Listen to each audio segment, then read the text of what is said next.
All right, everybody. Hey, we are back for part two. Unfortunately, best laid plans sometimes go awry, and I apparently left you with a real tease on some of the things as I was building my deck and KingGrouber built his. So here we are. We're going to pick up where we left off.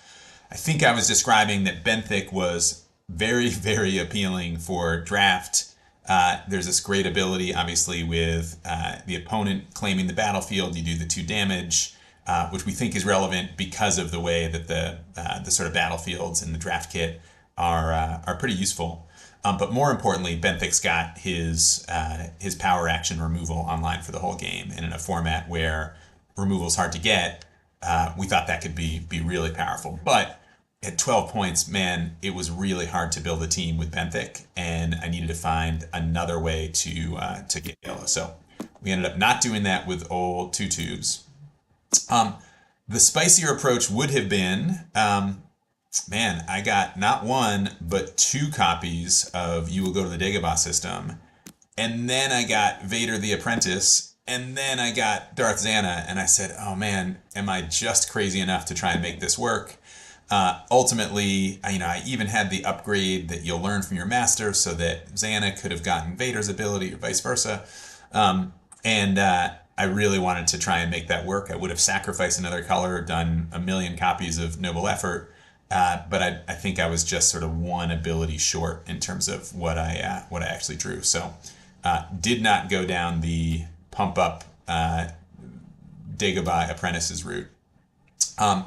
Where I did end up though is with these guys. So let's go first. We'll grab this here. I found myself a cheaper yellow with a Rebel Partisan, so still Partisan, but not Benthic style. It was great to be able to bring him in for just the 8. And Poe, whose die is pretty strong, I think, in draft, and his ability is very cool. And then that Inquisitor that we were talking about before, a cheap way to get use out of some of my blue cards, which were plenty.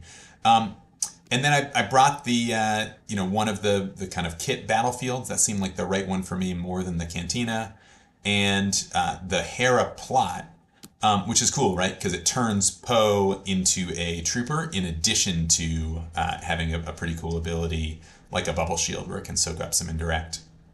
And then here's just a couple examples of cards that I thought were pretty cool in this format and that I'm looking forward to actually getting on the table.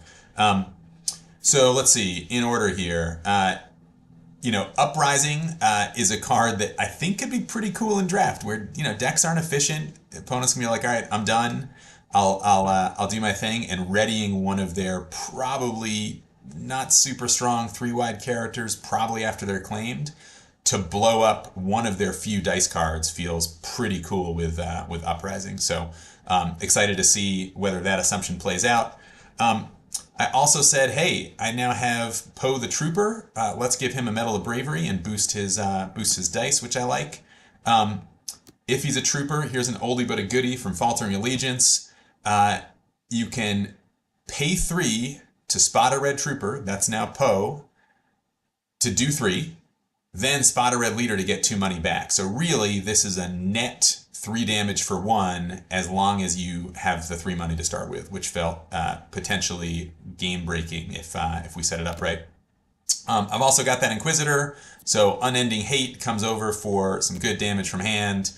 The Inquisitor hurts you because of his ability when you got blanks. This turns things to blanks, does more damage. And of course, Powers Are Weak is pretty strong when you've got an Inquisitor like these guys. So that's where I ended up. I'm going to just move these guys aside, and then I will show you one more from KingGrouber who took a different approach.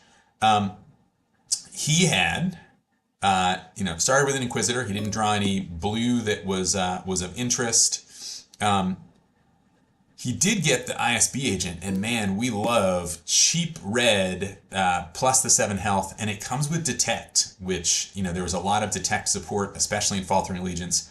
Spoiler alert, he didn't draw it, but you do get some abilities here if an opponent's going to discard a card. Discard to reroll, discard because you're resolving one of this guy's sides. You can choose to have them ditch one of the cards you detected, so you get some control over what cards they have, which we like. We considered